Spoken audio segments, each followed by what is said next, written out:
Hello and welcome back to the Golf Ireland pod.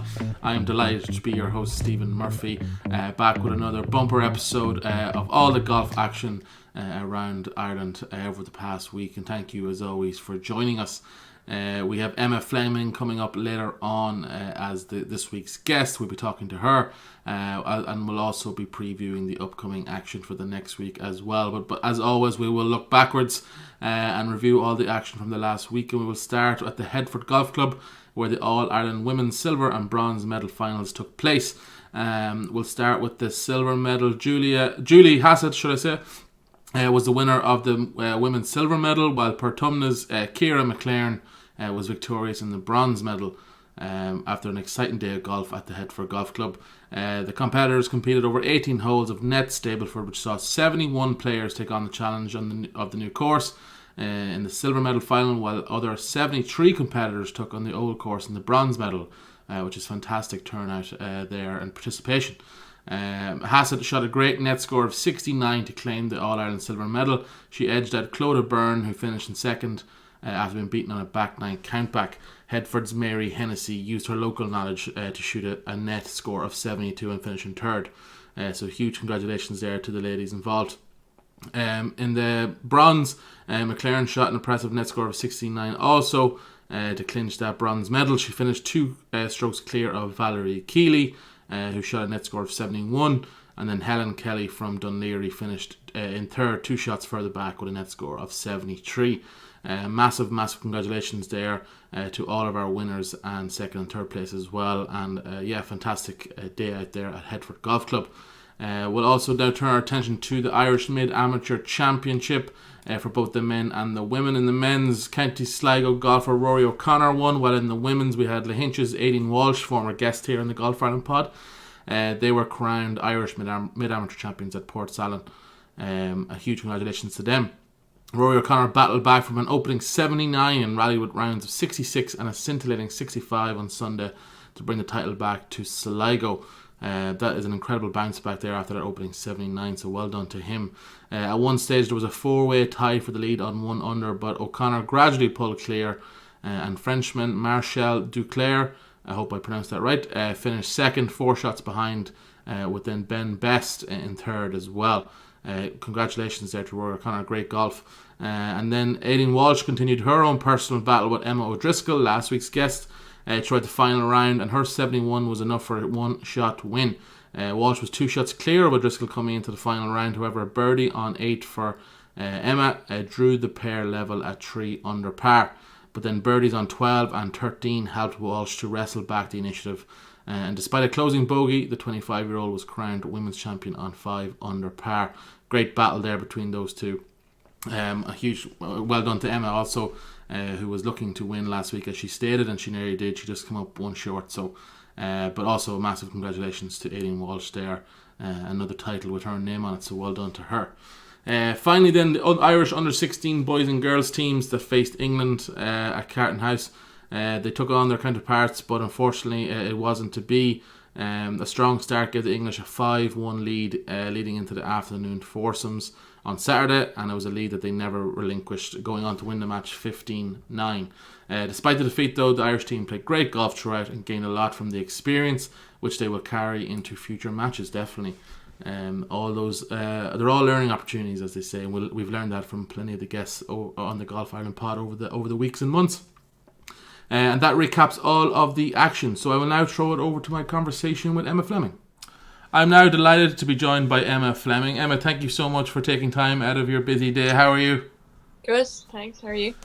Not too bad, thank you. Enjoying the weird good weather we're having in October? Yeah, definitely. It's randomly very hot, yeah. Yeah, I know. It's a strange one. All right, have you been taking advantage on the golf courses, getting some good practice in? Yeah, definitely, yeah. Nice one. Well, let's talk about your upcoming. You're taking part in the Kerry Cup, which is on the 19th and 20th of October against the MGA, the Metropolitan Golfers Golf Association, I think is the MGA. But that's taking place at Winged Foot, which is obviously an incredible golf course. How excited are you for playing at such a historic golf course? I'm so excited. I've never been to America either, so even the flight I'm excited for. But playing a course like Winged Foot, I can't wait. Are you familiar with the course? Have you seen on TV for US Opens and whatnot? Yeah, yeah. And then like the TrackMan, I've played it on that sort of simulator, so I'm looking forward to it. So yeah, you're probably of the generation now is playing a lot of TrackMan. Do you find that really beneficial then when it comes to playing? Do you find it a great training aid? Definitely, yeah. Even like bunkers and like kind of distances. Short games obviously not the same, but definitely for distances and I don't know like what the course looks like in general, I suppose. And just talk about also being selected for the Kerry Cup. Is that something that you maybe would have targeted, or has it just become a really nice surprise now towards the end of the season? A bit of both. It's kind of I like was just kind of looking towards it like halfway through the season, and I was just delighted, especially going to New York. It's just going to be such a great experience. Yeah, golfing in good weather and heat, is that something that you enjoy? It's probably not something that you get to do a lot over here, but do you like those conditions? Definitely, any chance for a tan, it's incredible. Yeah. Definitely not in Ireland, but that's great. Yeah, what are your expectations going into it? Is it just to enjoy it as much as possible at the experience, or do you have a certain goal heading over? Just well, I'm working on a couple bits swing wise, but definitely just enjoy it as much as possible. Enjoy the course and talk to the Americans. They all seem to be really nice people, so talk to them. What swing changes are you working on currently? I'm kind of just working on compressing the ball a bit more and keeping more width in the downswing. Is that something that you find is it difficult then to put that into competitive play when you're making a change like that, or is that an easy transition for you? This it's kind of been tricky. I've had to work on it for over the last like throughout the whole season, but I haven't really been able to get it yet because it kind of makes it's quite an awkward swing change, but it gets a bit more distance out of it. So I'm definitely willing to try. And is that something that you've been good at in the past? When you commit to a swing change, do you really commit to it? I know myself sometimes when I've tried to commit to a swing change, I give it a week and then I go back to my old patterns.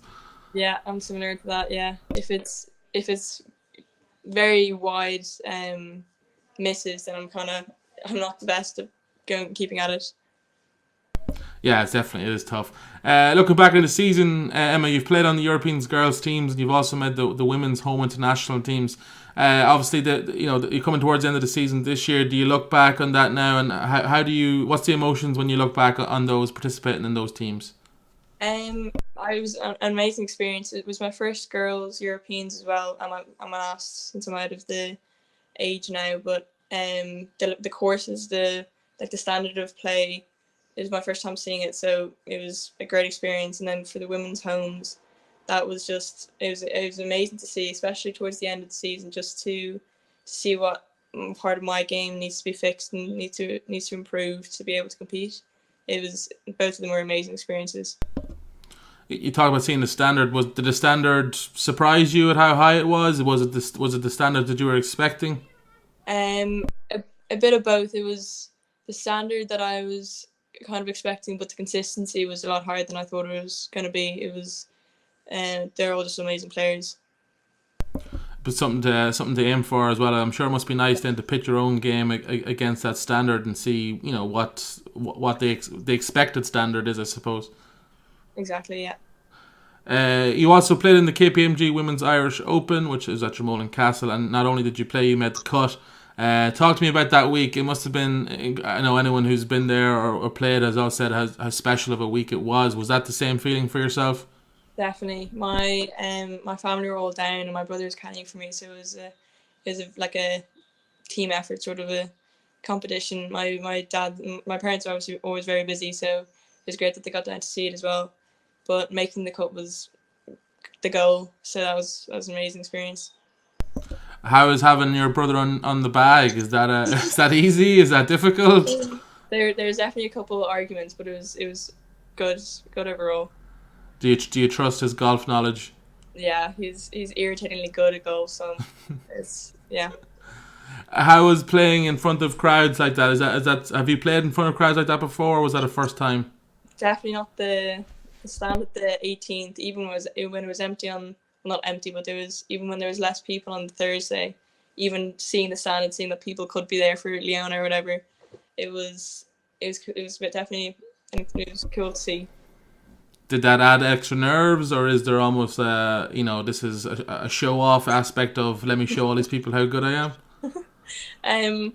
I really enjoyed it, especially because the 18th you have a wedge in your hand, so you're kind of like, let's see how close I can get it. But my brother was making fun of me for my reactions, and like I was doing like the Irish sort of thanks instead of the big fist pump. So I don't know, maybe sometime I'll do that. That will come, Emma. That will come with more experience. You'll nail that down. Speaking of seeing the standard, obviously that was a professional event. Were you impressed by the level of standard, especially by the ladies who finished up towards the top of the leaderboard? Definitely. Even the girls playing with me, one of them wasn't having the best round, and then she went like 3 birdies in a row, and it was just like you can see that there's a different sort of, they don't mind going low with their score. There's no like, oh, I'm 3 under, I better keep my score. They just keep going. So it's definitely a different game. Yeah, exactly. What did you think of the Dromoland Castle of the course? Oh, it was amazing. It was playing quite long, but it was in amazing condition, and the views and even the people on their paddle boards, it looked really nice. Yeah, considering the winner was 2-3 woods on to the 18th, was that shocking to see for you? Yeah. God, even the way that Anne Van Dam's driver broke, and she could still have like a, I don't know, 6 iron onto the 18th. I definitely need to hit the gym for that. But yeah. Yeah, that will come again instead of time. But when you see again playing a course like that, playing against that competition, is there any part of your game that you saw had to improve, or was there any part of your game that you saw as well that you said, okay, this is actually at a really good level? It's kind of like different parts of every part of the game can definitely improve a lot, especially distance. I'm very far behind, and then just every part of it can be a lot better. It can, like, everything can get better, and when you're comparing it to everybody there, everybody's different parts of people's games, their strengths. So when you compare it to their strength, you're like, there's definitely room for improvement everywhere. You mentioned distance now a few times. Is that something that you're actively working on now? Definitely, yeah. I'm definitely not the biggest hitter, so I have to catch up big time. What is that? Is that swinging harder? Is it, as you said, hitting the gym? What's the steps to getting that bit longer off the tee? Technique is a big part of it, and then the gym. So yeah, that's my winter work. Is that something that you enjoy or something that you dread? The gym aspects could be a bit, well, it's quite nervy with the big guys in the gym as well, and I'm there like benching the bar, but it's enjoyable. Yeah, definitely. That's great. You've had an incredibly consistent year as well as a very successful year, and that has led to you winning the Bridgestone Order of Merit. So congratulations, first of all, on that. Is that a real sign that you've had a really good year when you win something like that? Well, yeah, going into the year, I really wanted to be consistent, because in the past I haven't really been. So it was kind of nice. It was nice to see, kind of doing that, if you know what I mean, with the Order of Merit. Yeah, is that you said you wanted consistency, and that really does scream consistency when you win that. And as you mentioned consistency, you've also won multiple Scratch Cups this year as well as the Connacht Girls Open. What do you, if you could put your finger on one thing that's led to such consistency, what would it be? I'd say kind of scrambling, maybe. Just when I get out of position, just take a par and go on, sort of thing, not destroy the card, I suppose. And is that something you've always been good at? Is that something that you've had to work on? Does that come from, I said, your family being into golf, and your brother maybe? Is that some of the advice he's maybe given to you? I'd say he definitely has something to do with it. This definitely hit the strongest part of his game, so it's probably rubbed off a tiny bit, but it's definitely took a lot of work as well. Do you enjoy that scrambling aspect of golf? Getting yourself in tough positions and trying to get up and down from that. Is that, I know sometimes that's the fun way of practicing as well around chipping greens. Yeah, yeah, I definitely do too many flop shots in practice, but yeah. Yeah, they're the exciting shots. They're Yeah. the ones that'll get the grandstands clapping, Emma. Them's the ones. That's pretty. Yeah, look, and you started recently as a student in UCD. How exciting is that to head off to college? Yeah, I'm really enjoying it. It's only been like 3 weeks, but I like college life so far. You're not missing home too much. No, I'm living at home. Oh, you're still living at home. Okay, Yeah, yeah. so that helps. Yeah, it's over the road, so it's literally I live in the college, so. Wow, that's definitely very very easy. What course? What course are you doing? Economics and finance. Oh, nice. Okay. And so how are you planning on balancing, obviously, trying to do your educations and your studies while maintaining, obviously, your high level of golf? Is that something that you've put a lot of thought into? Yeah. Donald Scott and I have put a kind of plan out just to try and get use the time as well as I can. Very good. And is that just kind of setting time out during the evening or during the day to try and get those reps in? Yeah. Yeah. Exactly. Yeah. Well, that's brilliant. Well, look, we will wrap it up there, Emma. Thank you so much, as Ed, for coming on. Best of luck in the Kerry Cup. I hope you enjoy New York and America as much as you are excited for it, which is brilliant. And also best of luck in the rest of your studies for the rest of the year. So thank you very much. Thanks for having me. And thank you again to Emma Fleming for joining us here on the Golf Ireland pod. Now let's look ahead to the upcoming action.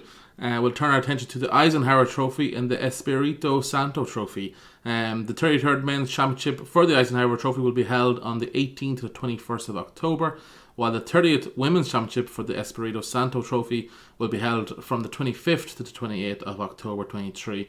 And the teams have been announced. On the men's side, the RNA Amateur Series winner Alex Maguire will look to end his phenomenal season on a high at the Eisenhower Trophy. The Laytown and Bridgestone clubman will be joined by fellow Walker Cup stars Matt McLean and Liam Nolan in the UAE. While the Irish have also selected a quality trio for the Espirito Santo Trophy.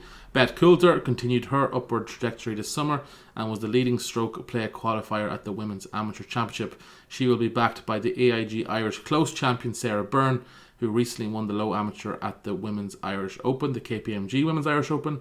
And then also, finally, the US Women's Open sensation Anya Donegan is the final member of that trio as well. So two very, very talented and exciting teams. So just keep an eye out for that in the future. The Eisenhower Trophy and the Espirito Santo Trophy. And yes, that wraps up all of the action for this week's Golf Ireland pod. Thank you as always for listening. We really do appreciate it. And we will see you all next week for another show.